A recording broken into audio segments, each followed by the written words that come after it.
Okay, so today we need to talk about the composing process. So this unit is going to ask you to start thinking about how you write, and then by extension, if you're a teacher, start thinking about how your students compose. So we've done, in the field of rhetoric and composition, we've done a lot of research on the composing process. Like, this is one of the main topics we began with studying how the students were writing, how much of a struggle it was, and then what we could do to make this process easier for them. You know, some of the very first studies published were about 12th graders and their writing process, and then college freshmen and their writing process. So, where to start? That is the question. No joke.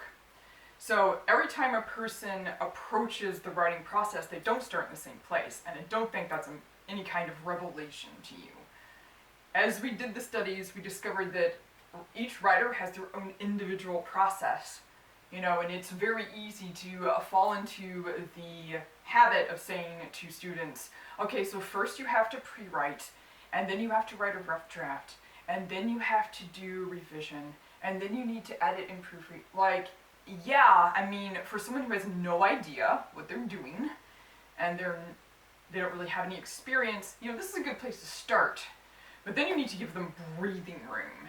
You know, you're going to read several people talking about their own writing processes and what they discovered about themselves, and then, you know, read some studies, and there are just so many studies out there that you can go and look at across multiple decades.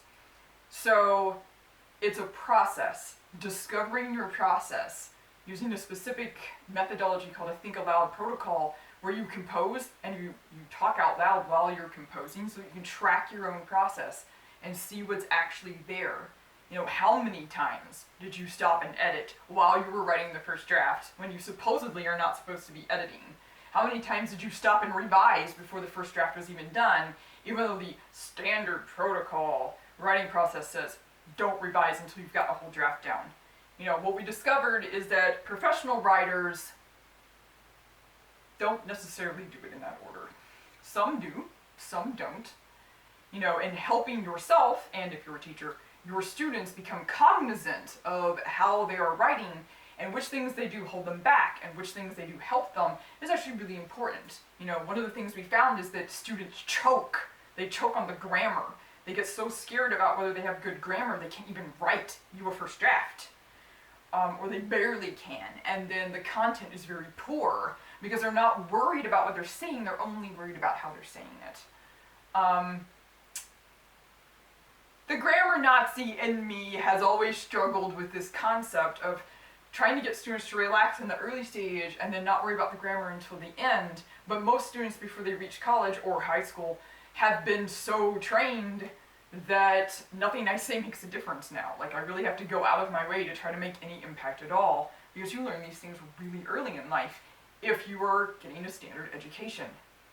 So having the students stop and think, having yourself stop and think and go, am I obsessing about my grammar to the point that I can barely get the content down, or my content isn't as strong as it could be, or in some cases is very poor, because I'm choked up? You know, what actually causes a writer's block? Well, different students will give you different answers, and we have studies about that too. But one of the things that's a writing block is actually fear of grammar.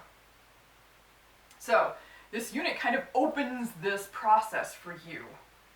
This process for you as an individual writer, this process for you as a teacher, if you are one or going to be one, and has you really come to grips with what this process could be versus what it is.